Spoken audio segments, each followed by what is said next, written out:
ഒരു 8 ആളുകളെ നെയ്ച്ചോറ് ഈസി ആയിട്ട് ഉണ്ടാക്കിയാലോ. 1 കിലോ റൈസ് ആയിട്ടാ നമ്മൾ ഉണ്ടാക്കണം കേട്ടോ.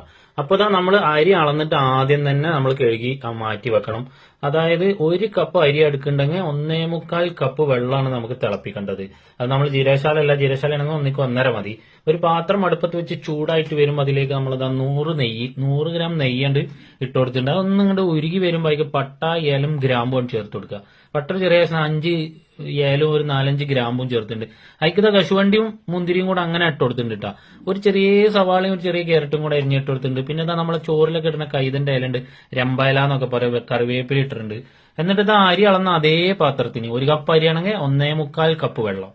ജീരകശാല റൈസ് ആണെങ്കിൽ 1:1.5 മതി കേട്ടോ. ഇത് ജീരകശാല അല്ല. വെട്ടി തിളക്കുമ്പോ പാകത്തിന് ഉപ്പ് ഇട്ട് കൊടുക്കുക. എന്നിട്ട് അധികം നമ്മൾ കഴുകി ഊറ്റി വെച്ച അരി 3-4 വട്ടം കഴുകിയിട്ട് ഒരു 10 മിനിറ്റ് വെള്ളത്തിൽ ഇട്ടിട്ട് അത് നന്നായിട്ട് ഊറ്റിയിട്ട് അത് ഇട്ട് കൊടുക്കുക.